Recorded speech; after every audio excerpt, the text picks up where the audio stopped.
Hello students, welcome to new study classes. आज हम लोग बायोलॉजिकल क्लासिफिकेशन का नेक्स्ट टॉपिक लेके आए हैं और आप ये वीडियो जो है वो पूरा देखिएगा क्योंकि इसके अंदर बहुत सारी इंपॉर्टेंट बातें बताई गई हैं और लास्ट में जो है बहुत इंपॉर्टेंट क्वेश्चंस भी रखे गए हैं। ठीक है, जो बहुत सारे पिछले एग्ज़ाम्स के अंदर आए भी हैं और नेक्स्ट अपकमिंग एग्ज़ाम्स के अंदर बहुत इंपॉर्टेंट भी हैं। ठीक है, अगर आप इसको पढ़ते हैं तो वायरस से संबंधित जो क्वेश्चंस हैं वो आपके छूटने नहीं पाएंगे। एक भी टॉपिक आपका छूटने नहीं पाएगा, चाहे ये एग्जामिनेशन नीट हो या यूपी टीजीटी या पीजीटी का एग्जामिनेशन हो, क्योंकि आप जानते हैं कि किसी भी एग्ज़ाम को क्रैक करने के लिए उसका बेसिक पॉइंट जानना बहुत ही ज़रूरी है।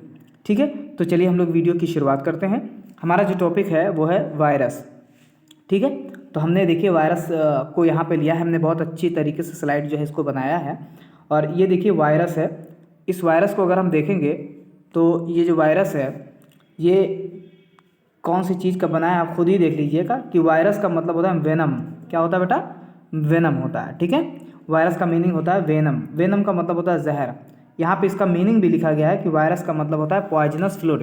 ठीक है, यानी एक ऐसा तरल पदार्थ जो काफ़ी हानिकारक हो या काफ़ी पॉइजनस हो, जहरीला हो, उसे हम बोलते हैं वायरस बोलते हैं। तो ये वायरस को हम वेनम बोलते हैं या पॉइजनस फ्लूइड बोलते हैं।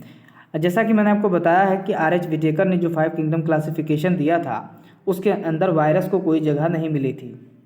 ठीक, ये बात मैंने वहाँ पे बताई भी थी कि वायरस जो था वो 5 किंगडम क्लासिफिकेशन का एक्सेप्शन था। तो वायरस को उसके क्लासिफिकेशन में यानी जो आर एच विटेकर का क्लासिफिकेशन था 5 किंगडम क्लासिफिकेशन, उसके अंदर वायरस को जगह नहीं मिली थी। ऐसा इसलिए था क्योंकि इसको ट्रूली लिविंग नहीं माना गया था, यानी वायरस को पूरी तरीके से लिविंग जो है वो नहीं माना गया था। और अब जानते भी हैं कि ये नॉन लिविंग और लिविंग के बीच का जो है वो कनेक्टिंग लिंक है। ठीक है, इसलिए इसको 5 किंगडम क्लासिफिकेशन में जगह नहीं दी गई। आप देखिए यहाँ पे आपके सामने दो वायरस जो है वो बनाए गए हैं। एक वायरस ये है और एक वायरस ये है। पहले वायरस का नाम है टोबैको मोजैक वायरस। क्या बोलते हैं? टोबैको मोजैक वायरस, जिसका जेनेटिक मटेरियल आरएनए है और इसके ऊपर जो कवरिंग है उसका नाम है कैप्सिड। ठीक, ये कैप्सिड कई सारी यूनिट्स की बनी होती है जिसको हम बोलते हैं कैप्सोमेयर्स। क्या बोलते हैं? कैप्सोमेयर्स। ठीक है, कैप्सोमेयर्स जो है वो कैप्सिड की यूनिट होती है। और ये जो आपके सामने बना है इसको बोलते हैं बैक्टीरियोफेज। बैक्टीरियोफेज में देखिए बहुत सारे स्ट्रक्चर है, हम भी बाद में बताएंगे। ये आपका हेड है, ये आपका कॉलर है, ये आपका शीथ है और ये आपका टेल फाइबर से जो यहाँ पे बनाया गया है। तो ये दो प्रकार के जो वायरस है वो आपके सामने हैं, एक टोबैको मोजैक वायरस और एक आपका बैक्टीरियोफेज वायरस बोला गया। ठीक है, अब इसकी हिस्टोरिकल बैकग्राउंड को तो जो है वो हम थोड़ा देखते हैं और आगे की तरफ चलते हैं। देखिए यहाँ पे कि जो वायरस है, वायरस को नॉन सेलुलर ऑर्गेनिज्म माना गया है। ठीक है, नॉन सेलुलर ऑर्गेनिज्म माना गया है, यानी एक ऐसा ऑर्गेनिज्म जिसके अंदर सेल नहीं है, यानी वो सेल जैसा बिहेव नहीं करता। ठीक है, ऐसा उसके कई सारे कारण हैं क्योंकि इसके अंदर मेटाबॉलिज्म जो है वो होती नहीं है, तो इसे नॉन सेलुलर जो है वो माना गया है। दूसरी चीज़ अगर देखेंगे तो लिविंग सेल अगर देखा जाए तो आउटसाइड द लिविंग सेल, अगर लिविंग सेल के बाहर अगर देखा जाए तो जो वायरस होता है वो हमेशा इनर्ट और क्रिस्टलाइन होता है। कैसा होता है? इनर्ट और क्रिस्टलाइन। इनर्ट का मतलब होता है इनएक्टिव स्टेज में जो है वो पड़ा रहता है। इनर्ट क्रिस्टलाइन स्ट्रक्चर के रूप में हमेशा जो है वो पाया जाता है लिविंग सेल के बाहर। ठीक, लेकिन जब व्हेन दे इन्फेक्ट सेल, जब वो किसी सेल को इन्फेक्ट कर देते हैं, यानी किसी सेल को या किसी हॉस्ट बॉडी पे जब ये अटैक कर देते हैं तो उसकी सेल की जो मशीनरी है उसका इस्तेमाल करते हैं, यानी उसकी सेल की मेटाबॉलिज्म को ये इस्तेमाल करके और अपने आप को रेप्लिकेट करते हैं। यानी हॉस्ट सेल में ही ये खुद को क्या करते हैं? रेप्लिकेट करते हैं और हॉस्ट सेल की किलिंग करते हैं। ठीक है, यानी हॉस्ट सेल को मार देते हैं और उसी की मशीनरी का इस्तेमाल करके अपने आप को वो मतलब मल्टीप्लाई जो है वो करते हैं। ठीक है, तो ये इसका काम होता है। लेकिन सेल किसी सेल के बाहर यानी हॉस्ट के बाहर ये हमेशा इनर्ट क्रिस्टलाइन स्ट्रक्चर के रूप में पड़े रहते हैं। अगर हम देखें आगे तो यहाँ पे देखा जाएगा कि जो ये वायरस शब्द है, इस वायरस शब्द को सबसे पहले दिया था, उनका नाम था लुईस पास्चर। क्या नाम था? Lewis pasture. ठीक है, लुईस पास्चर जो है ये वायरस शब्द इन्होंने दिया था और इनको फादर ऑफ बैक्टीरियोलॉजी भी कहा जाता है। ये ध्यान रखिएगा, फादर ऑफ बैक्टीरियोलॉजी भी कहा जाता है। लेकिन वायरस का मतलब वेनम, यानी वायरस का मतलब जहर। ठीक है, वायरस का मतलब क्या? जहर या पॉइजनस फ्लूइड, यानी एक ऐसा फ्लूइड जो जहरीला हो। ये किसने दिया था? तो इसको बोलते हैं डिमिट्री इवानोविस्की। ठीक है, इसी को शॉर्ट में डीजे इवानोविस्की भी बोलते हैं। ये 1892 में ये बात इन्होंने बताई थी। इनका नाम क्या था? डिमिट्री इवानोविस्की। इन्होंने ही बताया था कि वायरस का मतलब वेनम होता है और वेनम का मतलब पॉइजनस फ्लूइड होता है। लेकिन वायरस शब्द का प्रयोग सबसे पहले लुईस पास्चर ने ही किया था। क्लियर है? चलिए आगे देखिए, इन्होंने क्या किया, इन्होंने पहचान की, किसकी पहचान की, ऐसे माइक्रोब्स की पहचान की जो टोबैको एक तंबाकू का प्लांट होता है, उसके अंदर टोबैको डिजीज़, टोबैको में होने वाले डिजीज़ का नाम क्या है, मोज़ैक डिजीज़। ठीक है, तो टोबैको के अंदर मोज़ैक डिजीज़ की पहचान सबसे पहले किसने की थी, डीजे इवानोविस्की साहब ने की थी। और इन्होंने बताया था कि ये कुछ माइक्रोब्स हैं जो कि इसके काजुअल ऑर्गेनिज्म हैं, यानी ऐसे जीवाणु ऐसे ऑर्गेनिजम्स हैं जो टोबैको के अंदर मोज़ैक डिजीज़ काज करते हैं। क्लियर है, आगे की तरफ बढ़ते हैं। और बताया इन्होंने कि ये स्मॉलर होते हैं, यानी छोटे होते हैं, किससे, बैक्टीरिया से छोटे होते हैं, और ये बैक्टीरियल प्रूफ फिल्टर, यानी बैक्टीरिया प्रूफ फिल्टर से जो है ये पास कर जाते हैं, यानी उससे छन जाते हैं, यानी इतने छोटे होते हैं। भाई जाहिर सी बात है, बैक्टीरिया से अगर वो छोटे होंगे तो बैक्टीरिया फिल्टर पेपर को जो है यानी बैक्टीरिया प्रूफ फिल्टर पेपर को जो है वो पास कर जाएंगे। ठीक है, तो ये इन्होंने बताया, ये इनके था। लेकिन अब उसी के जस्ट आगे एक हमारे और साइंटिस्ट थे, उनका नाम था M.W. बिजरेंक। क्या नाम था, M.W. बिजरेंक। 1898 की बात है। इन्होंने क्या किया कि इन्होंने जो टोबैको प्लांट, जो इन्फेक्टेड टोबैको प्लांट था, उसका एक्सट्रैक्ट रेडी किया। एक्सट्रैक्ट का मतलब होता है रस जो है वो रेडी किया, और इसको हेल्दी प्लांट्स के ऊपर रगड़ दिया। ठीक है, यानी हेल्दी प्लांट्स के ऊपर जो है वो रगड़ दिया। क्लियर है, यहाँ पे आप देख लीजिए, ये डिमिट्री इवानोविस्की हैं, इनका जन्म 1864 से, और इनका जो डेथ है वो है 1920। ठीक है, और ये जो अगर आपके बगल में जो यहाँ बने हुए हैं, ये बिजरेंक साहब हैं। ठीक है, ये बिजरेंक साहब हैं जो यहाँ भी अभी हम पढ़ा रहे हैं। तो इन्होंने यही बात बताई थी कि अगर हम टोबैको का इन्फेक्टेड जो प्लांट है उसका एक्सट्रैक्ट निकालें और हेल्दी प्लांट पर रब कर दें, तो वो हेल्दी प्लांट भी जो है जो वायरस से है वो इन्फेक्टेड हो जाएगा। तब इन्होंने एक शब्द का प्रयोग किया, एक स्टेटमेंट दिया, और उसका नाम था कंटेजियम वाइवम फ्लूइडियम। ठीक है, इन्होंने ये शब्द दिया, ये बहुत पूछा जाता है कि कंटेजियम वाइवम फ्लूइडियम किसने दिया। तो कंटेजियम वाइवम फ्लूइडियम जो पूरा ये स्टेटमेंट था, इसका मतलब होता है इन्फेक्टियस लिविंग फ्लूइड। कंटेजियम माने होता है इन्फेक्टियस, वाइवम माने होता है लिविंग, और फ्लूइडम माने होता है फ्लूइड। तो इन्होंने बताया कि इसका मीनिंग ये होता है, यानी कोई इन्फेक्टियस लिविंग फ्लूइड इसको कहा गया, यानी वायरस का नाम तभी पॉइजनस फ्लूइड के नाम से जो है वो आगे बात बढ़ाएगी। यहाँ पे देखिए, जी यहाँ पर बताई गई है, ये देखिए आपके सामने जो बिजरेंक साहब हैं, ये जो बिजरेंक हैं, ये इनका पूरा नाम है मार्टिनस M.W. बिजरेंक। 1891 में इनकी पैदाइश है, और 1931 में इनकी जो है वो डेथ है, यानी बॉर्न 1851 में और 1931 में इनकी डेथ जो है वो मानी गई है। क्लियर है, चलिए आगे की तरफ बढ़ते हैं। ये हमारे अगले जो साइंटिस्ट हैं, जो वीरोलॉजिस्ट इनको बोल सकते हैं, तो इनका नाम है W.M. स्टैनले। 1935 की बात है ये। इन्होंने बताया कि वायरस को क्रिस्टलाइज किया जा सकता है। इससे बात पहले नहीं पता थी कि वायरस को क्रिस्टल के रूप में रखा जा सकता है। ठीक है, तो इन्होंने बताया कि वायरस को क्रिस्टलाइज किया जा सकता है, और जो क्रिस्टल होते हैं वो प्रोटीन्स के बने होते हैं।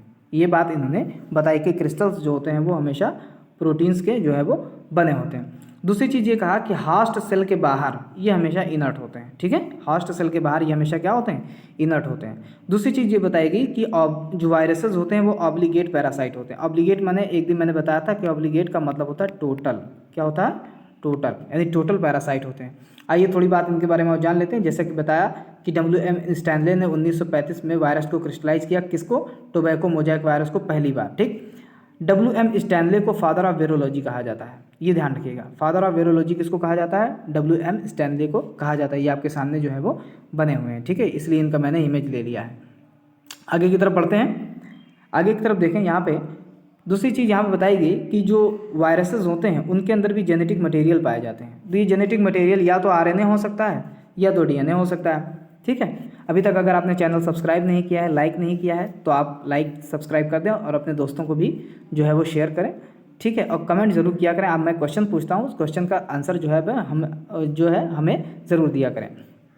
तो हमने बताया कि जेनेटिक मटेरियल या तो RNA हो सकता है या तो DNA हो सकता है।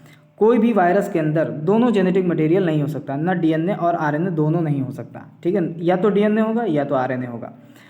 एक वायरस जो है वो एक न्यूक्लियो प्रोटीन है, यानी न्यूक्लियो प्रोटीन यानी जेनेटिक मटेरियल प्लस प्रोटीन। ठीक, और इसका जो जेनेटिक मटेरियल होता है वो इन्फेक्टियस होता है, यानी संक्रमित कर सकता है, यानी इन्फेक्ट कर सकता है। तो जेनेटिक मटेरियल जो है वो इन्फेक्ट करता है। ठीक है, और वायरस जो है वो एक क्या है, न्यूक्लियो प्रोटीन है।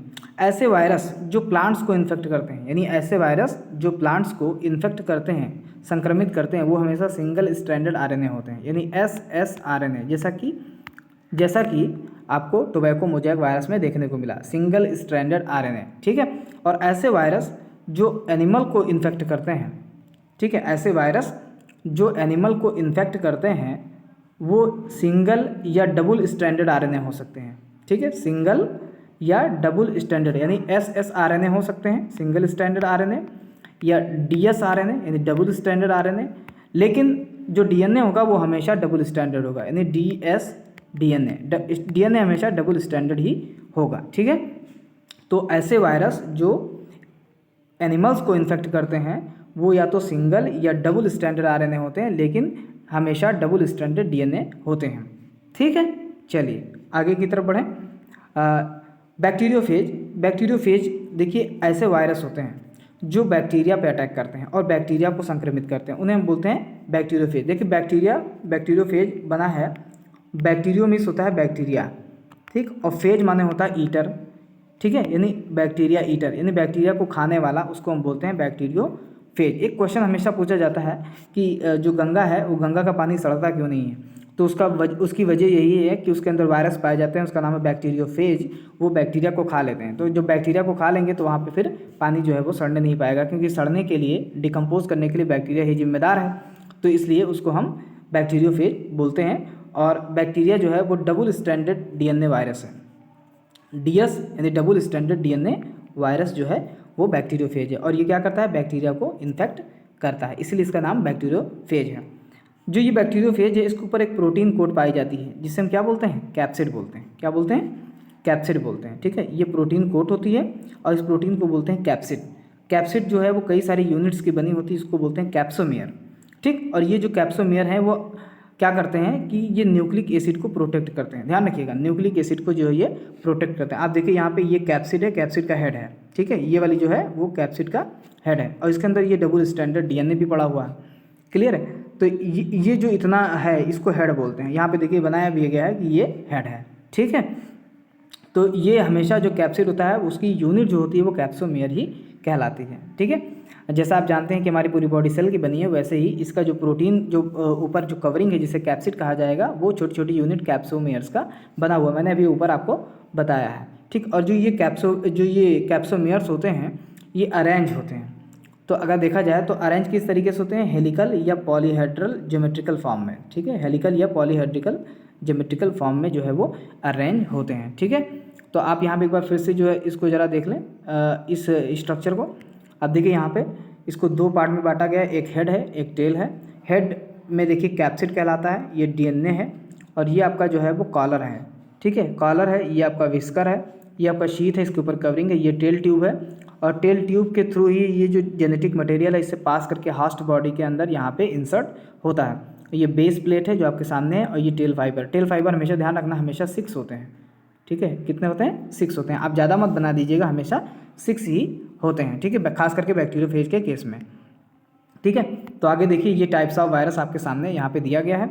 ये देखिए आपका हेलिकल है। ठीक है, हेलिकल है, ये आपका RNA जेनेटिक मटेरियल है, ये कैप्सिड का बना हुआ है। ये देखिए कैप्सोमेयर। ठीक है, ये ग्लाइकोप्रोटीन, ये DNA। ग्लाइकोप्रोटीन हमेशा रिसेप्टर के रूप में काम किए जाते हैं। तो हेलिकल का जो एग्जाम्पल है वो टोबैको मोज़ेक वायरस, पॉलीहेड्रल का एग्जाम्पल है एडिनो वायरस, स्फेरिकल का जो एग्जाम्पल है वो है इन्फ्लुएंजा वायरस, और कॉम्प्लेक्स में आपका आता है बैक्टीरियोफेज। बाकी आप इसको देखिएगा जेनेटिक मटेरियल क्या क्या है इसके अंदर, ये स्ट्रक्चर आप कायदे से देख लीजिए एक बार। ठीक है, ध्यान रखिएगा यहाँ भी ग्लाइकोप्रोटीन है। ठीक है, चलिए आगे की तरफ बढ़ें कि जो वायरस है वायरस डिजीज़ कॉज करता है। ये तो आप सभी लोग जानते हैं कि इसमें कोई बड़ी बात नहीं है, लेकिन वायरस डिजीज़ कॉज करता है। आपको याद ये रखना है कि कौन कौन से डिजीज़ हैं जो कॉज करता है। पहला है मम्प्स। ठीक है, इसको गलसुआ बोलते हैं। स्मॉल पॉक्स हुआ, हर्पीज़ हुआ, पोलियो हुआ, मीजल्स हुआ, इन्फ्लुएंजा हुआ और एड्स हुआ। ये सब डिजीज़ जो है वो कॉज करता है। प्लांट्स के अगर केस में देखा जाए, ये तो एनिमल के केस में हो गया था, प्लांट के केस में देखा जाए तो मोज़ेक फॉर्मेशन जो है, यानी आप ऐसे समझ लीजिए कि जो लीव्स हैं, जो पत्तियाँ हैं, उसमें स्पॉट्स पड़ जाना। लीफ रॉलिंग, यानी जो लीफ है वो रॉल कर जाए, कर्ल हो जाए यानी मुड़ जाए, येलो हो जाए, पीली हो जाए, वेन क्लियरिंग यानी स्पष्ट रूप से वेन ना दिखाई दे, डॉर्फ यानी प्लांट की हाइट जो है कम हो जाए और उसकी ग्रोथ जो है वो रुक जाए। तो ये सारे काम जो है वो प्लांट्स के अंदर जो है वायरस करता है। वायरस जो है उसका रिप्रोडक्शन दो तरीके से, या तो फेजिक या तो पिनोसिटिक, दो ही प्रकार का, या तो फेजिक या तो पिनोसिटिक। ठीक है, फेजिक एंड पिनोसिटिक। चलिए दोनों देख लेते हैं, फेजिक और पिनोसिटिक में। फेजिक में अगर देखा जाए तो जो न्यूक्लियोइड है यानी इसका जो जेनेटिक मटेरियल है वो सेल के अंदर इंसर्ट कर जाता है। ठीक है, फेजिक में ध्यान रखिएगा, फेजिक के अंदर जो न्यूक्लियोइड है यानी जो जेनेटिक मटेरियल है वो सेल के अंदर इंसर्ट कर जाता है। इसमें भी दो स्टेजेस हैं, एक तो साइकिल है जिसको बोलते हैं लाइटिक साइकिल और एक बोलते हैं लाइसोजेनिक साइकिल। लिटिक साइकिल के अंदर जो होस्ट सेल है उसकी डेथ हो जाती है, यानी लिटिक साइकिल के अंदर ये जो जेनेटिक मटेरियल है जब उसके बॉडी के अंदर इंसर्ट करता है, उसके सेल के अंदर इंसर्ट करता है तो होस्ट सेल को रप्चर कर देता है यानी तोड़ देता है। लेकिन लाइसोजेनिक साइकिल के अंदर होस्ट सेल जो है वो डिकम्पोज नहीं, मतलब रप्चर उसका नहीं होता है, वो लिस नहीं होती है यानी लाइज्ड जो है वो नहीं होती है, यानी एक में उसकी होस्ट की सेल ब्रेक डाउन हो जाती है और एक में नहीं होती है। पिनोसिटिक के अंदर क्या होता है कि पूरा का जो पूरा वायरस है वो सेल के अंदर इंसर्ट कर जाता है। ठीक है, पूरा का पूरा जो वायरस है वो सेल के अंदर इंसर्ट कर जाता है। तो इस प्रकार से ये अपना रिप्रोडक्शन जो है वो करता है। ठीक है, तो ये हमारा जो है वो वायरस के बारे में थोड़ा सा जो है वो इन्फॉर्मेशन हो गया और वायरस के बारे में हमने कुछ जानकारी जो है वो ले ली। ठीक है, अब हम आते हैं वीराइड्स। ठीक है, वायराइड्स देखिए, वायराइड्स शब्द का मतलब होता है, देखिए जहाँ भी O, I और D ये दो लिख जाए, कहीं भी लिख जाए तो उसका मतलब होता है तरह। क्या होता है? तरह। तरह मतलब दैट इज की तरह। ठीक है, तो यहाँ पे लिखा वीराइड्स, इसका मतलब होता है वायरस की तरह। ठीक है, वायरस की तरह। तो इसकी खोज जो की थी वो की थी T.O. डीनर ने। किसने की थी?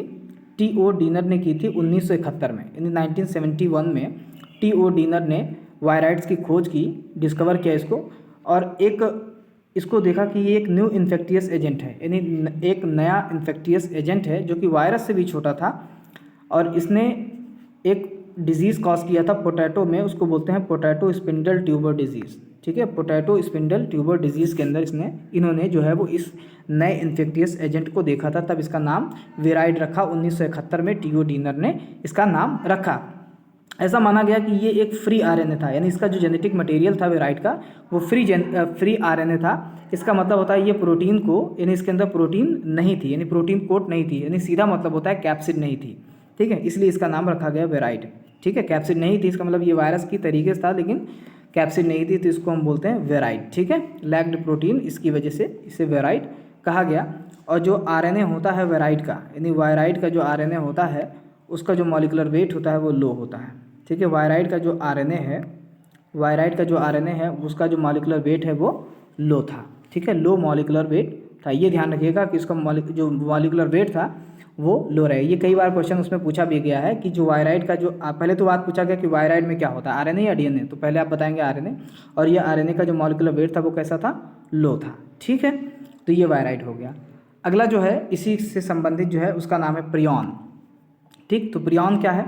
Prion infectious protein particle. ध्यान रखिएगा, इसमें जो इन्फेक्टियस एजेंट है वो एक प्रोटीन है, और मैंने ऊपर जितना भी बताया है उसके अंदर जो इन्फेक्टियस एजेंट है वो जेनेटिक मटेरियल है, लेकिन यहाँ पे क्या है?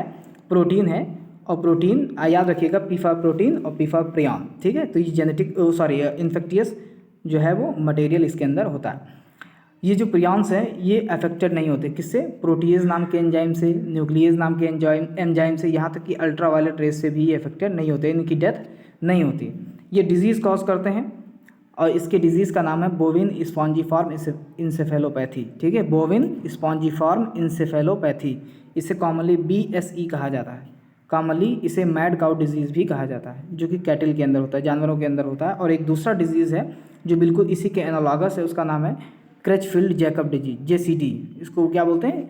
क्रेचफील्ड जैकब डिजीज़, JCD। ठीक है, तो ये ध्यान रखिएगा, ये दो डिजीज़ हैं जो कि प्रियॉन्स के द्वारा जो है वो किए जाते हैं। एक का नाम BSE है और एक का नाम JCD है। ठीक है, ध्यान रखिए, एक एक पॉइंट को, एक एक लाइन को अच्छे से आप पढ़िए। आगे की तरफ देखते हैं जिसको बोलते हैं लाइकेंस। ठीक है, लाइकेंस बहुत इंपॉर्टेंट है। देखिए, लाइकेंस जो है वो एक सिम्बायोटिक एसोसिएशन है, यानी एक सहजीवी का मतलब साथ साथ रहने वाला एक एसोसिएशन है, एक रिलेशनशिप है।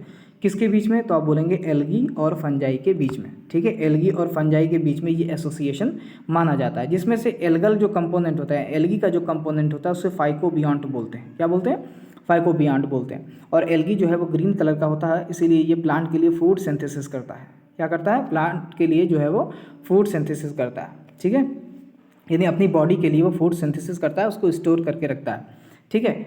और एल्गी के बारे में मैंने आपको बताया है, आप मेरी प्लेलिस्ट में जाके देख लीजिए, ठीक है। फंगल जो कंपोनेंट होता है, फंगल कंपोनेंट को माइकोबियॉन्ट बोलते हैं, और ये क्या करता है? वाटर को एब्जॉर्ब करता है, न्यूट्रिएंट को एब्जॉर्ब करता है और मिनरल को एब्जॉर्ब करता है, और दोनों मिलके जो है वो आपस में एक शानदार ज़िंदगी जो है वो जीते हैं, ठीक है। तो इसमें होता क्या है कि अगर एक हट जाता है या एक की डेथ हो जाए तो ऑटोमेटिकली दूसरे की डेथ हो जाएगी, ठीक है। तो इस तरीके से इसी प्रकार के रिलेशनशिप को बोलते हैं सिम्बायोसिस। क्या बोलते हैं? सिम्बायोसिस, ठीक है, यानी जिएंगे साथ साथ और मरेंगे भी साथ साथ, ठीक है। तो लाइकेंस जो हैं वो lichens very good pollution indicator हैं, यानी लाइकेंस जो हैं वो पॉल्यूशन इंडिकेटर हैं। जहाँ पॉल्यूशन होगा वहाँ पे ये ग्रो नहीं करते हैं, ठीक है, वहाँ पे ग्रो नहीं करते। खास करके SO2 सल्फर डाइऑक्साइड अगर गैस कहीं ज़्यादा है तो वहाँ पे ये ग्रो नहीं करते, ठीक है। तो ये ध्यान रखिए, क्वेश्चन पूछा भी गया है कि बताइए लाइकेन किसके प्रति जो है वो सेंसिटिव होते हैं, तो आपको बताना है सल्फर डाइऑक्साइड, ठीक है, सल्फर डाइऑक्साइड, ठीक है। तो ये हमारा जो है थ्योरी सेक्शन जो है वो ख़त्म हुआ। वो अपनी आदत के मुताबिक हम लोग अपने मल्टीपल चॉइस क्वेश्चन की तरफ जो है वो बढ़ते हैं, ठीक है। अब आप लोग मेरा साथ देंगे और क्वेश्चन का जवाब भी देंगे। देखिए पहला क्वेश्चन है, who crystallize and isolated virus for the first time, यानी पहली बार किसने वायरस को क्रिस्टलाइज किया और उसको आइसोलेट किया, ठीक है। पहली बार किसने वायरस को आइसोलेट किया और क्रिस्टलाइज किया?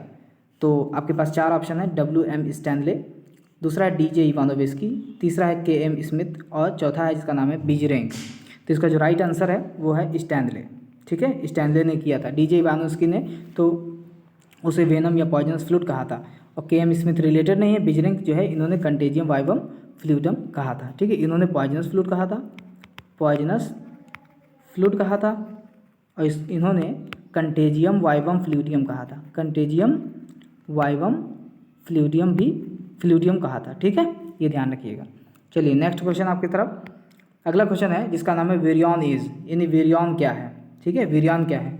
तो वेरियन क्या है? न्यूक्लिक एसिड ऑफ वायरस, यानी वायरस का न्यूक्लिक एसिड, या एंटीवायरल एजेंट, या प्रोटीन ऑफ वायरस, या completely assembled virus outside host. तो यही इसका राइट आंसर है, ठीक है, यानी ऐसा कोई वायरस जो हॉस्ट की बॉडी के बाहर कंप्लीटली असेंबल्ड हो, कंप्लीटली असेंबल्ड हो, ठीक है, उसे हम क्या बोलते हैं? वेरियन। क्या बोलते हैं? वेरियन। क्लियर है? चलिए अगला है क्वेश्चन, एसोसिएशन बिटवीन माइकोबियॉन्ट और फाइकोबियॉन्ट के बीच का जो रिलेशनशिप है वो क्या कहलाता है? तो क्या वो माइकोराइजा कहलाता है, या रूट कहलाता है, या BGA कहलाता है, या लाइकेन कहलाता है? तो आप पक्का आपको पता चल गया होगा कि ये लाइकेन कहलाता है, ठीक है, लाइकेन। माइकोराइजा है, ये भी एसोसिएशन है, लेकिन ये रूट्स ऑफ हायर प्लांट्स और फंजाई के बीच में है, ठीक है, यानी ये fungi plus roots of higher plants के बीच में है, रूट्स ऑफ हायर प्लांट्स, ठीक है, रूट्स ऑफ हायर प्लांट्स के बीच में। और BGA तो ब्लू ग्रीन एल्गी कहलाता है, ठीक है। चलिए आगे की तरफ बढ़ें। अगला क्वेश्चन है कि which of the following statement is incorrect, इसमें से कौन ऐसा स्टेटमेंट है जो इनकरेक्ट है, यानी गलत है? तो पहला क्वेश्चन है, पहला ऑप्शन है इसमें, prion consist of abnormally folded protein, यानी प्रोटीन जो प्रियॉन्स हैं उनके अंदर फोल्डेड प्रोटीन्स एबनॉर्मल तरीके से जो प्रोटीन होती है वो फोल्डेड होती है, तो ये बिल्कुल सही है, ठीक है। दूसरा ये कहा गया कि जो वायराइड्स हैं वो उनके ऊपर प्रोटीन की कोट नहीं पाई जाती है, तो ये भी सही है। वायरस जो है वो ऑब्लिगेट पैरासाइट हैं, यानी टोटल पैरासाइट हैं, ये भी सही है। तीसरा जो लास्ट ऑप्शन है, infective constitutive virus protein coat, यानी वायरस के अंदर जो इन्फेक्टियस मटेरियल है वो एक प्रोटीन कोट है, ये गलत है, ठीक है, ये गलत है। तो यही राइट आंसर हो जाएगा, यही इनकरेक्ट है, ठीक है।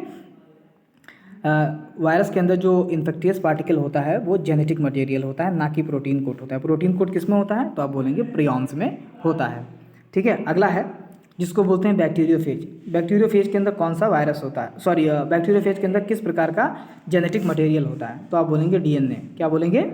DNA। क्या बोलेंगे? DNA बोले। इसका राइट आंसर सीधा है कि DNA वायरस है, बाकी कोई नहीं है। RNA जो है वो टोबैको मोजैक वायरस के अंदर पाया जाता है, बाकी DNA और RNA दोनों किसी में नहीं पाए जाते, बाकी तो सभी गलत है। आगे की तरफ देखें, अगला जो क्वेश्चन है वो select the pair that consist of viral disease, यानी आप ऐसे पेयर को, ऐसे जोड़े का चुनाव करें जिसमें केवल वायरल डिजीज ही माना गया है। तो यहाँ पे लिखा है मम्प्स एंड स्मॉल पॉक्स, तो आप जानते हैं ये दोनों सही है। हर्पीज एंड इन्फ्लुएंजा, ठीक है, ये भी सही है। निमोनिया एंड सिफिलिस, ये गलत है, ये दोनों बैक्टीरिया के द्वारा होता है, तो इसका जो राइट आंसर है वो है डी, ठीक है। निमोनिया देखिए डिप्लोकोकस निमोनी के द्वारा होता है, और सिफिलिस जो होता है वो जो है वो ट्रिपोनिमा पैलेडम की वजह से होता है, ठीक है।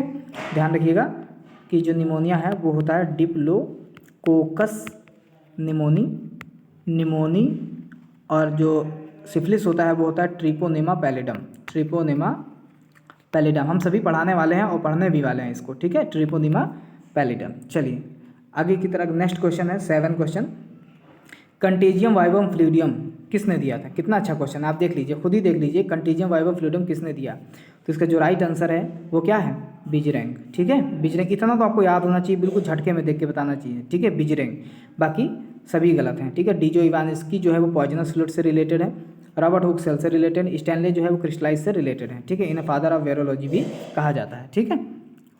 आगे तरफ बढ़ें। नेक्स्ट क्वेश्चन है सेलेक्ट द इनकरेक्ट मैच। इसमें से आपको इनकरेक्ट मैच जो है वो सिलेक्ट करना है। देखिए plant virus tobacco mosaic virus, ठीक है, प्लांट वायरस जो है वो टोबैको मोजैक वायरस है, ये सही है। एनिमल वायरस जैसे पोलियो, ठीक है, एनिमल वायरस पोलियो, ये भी सही है। वायराइड्स BSE यानी बोविफॉर स्पॉन्जिफॉर्म इंसेफेलोपैथी, ठीक है, बोविन स्पॉन्जिफॉर्म इंसेफेलोपैथी, ये वायराइड्स के द्वारा होता है, ये गलत है। ये प्रियॉन्स के द्वारा होता है, तो ये गलत है। बाकी ये देखिए आपके सामने प्रियॉन्स लिखा है, मैड काउ डिजीज़, इसी को तो बोलते हैं मैड काउ डिजीज़, मतलब ये इसका BSE का ये दूसरा नाम है ना, मैड काउ डिजीज़। तो इसका जो राइट आंसर है वो ये है कि जो ये वाला जो सी वाला ऑप्शन है यही गलत है, यही इनकरेक्ट है। इसमें इनकरेक्ट पूछा है ना, तो इनकरेक्ट आपको बताना है। चलिए अगला क्वेश्चन 9 क्वेश्चन है the genetic material tobacco mosaic virus. सबसे आसान क्वेश्चन कि जो जेनेटिक मटेरियल है टोबैको मोजैक वायरस का वो कौन सा है? तो आप बोलेंगे सिंगल स्ट्रैंडेड RNA, ठीक है, यही इसका राइट आंसर है, सिंगल स्ट्रैंडेड RNA, ठीक है। बाकी सब में नहीं है, ठीक है, सिंगल स्ट्रैंडेड RNA। चलिए नेक्स्ट क्वेश्चन आपकी स्क्रीन पर। नेक्स्ट क्वेश्चन है सेलेक्ट द इनकरेक्ट ऑप्शन, ठीक है। इसमें से इनकरेक्ट ऑप्शन आपको सेलेक्ट करना है, इनकरेक्ट ऑप्शन। तो देखिए कौन सा है, तो वो है सिट्रस कैंकर, किसकी वजह से होता है? बैक्टीरिया की वजह से। BSE prion, herpes virus, red rot bacteria. देखिए ये इस क्वेश्चन का जवाब आप मुझे कमेंट में देंगे, ठीक है, हम इसको आपको नहीं बताएंगे, आप मुझे कमेंट में ही बताएंगे, ठीक है। हमारी और बहुत सारी वीडियोस पीछे पड़ी हुई हैं और प्लेलिस्ट में है, तो उनको जाके आप जो है वो ज़रूर देखें, ठीक है। और इसका कमेंट मुझे ज़रूर चाहिए, ठीक है, आप मुझे कमेंट करके ज़रूर बताएं, और आपको जो भी जो टॉपिक हार्ड लगता है आप उसे मुझे बताएं, हम उसको आपको बताएंगे, ठीक है, ओके। और आप जो है वो लाइक सब्सक्राइब जो है वो सभी कर दीजिए, लाइक सब्सक्राइब शेयर कमेंट जो है वो करिए, और हमारी वीडियो अगर आपको पसंद आ रही है तो आप लाइक्स जो है वो ज़्यादा भेजें, ठीक है। Thank you.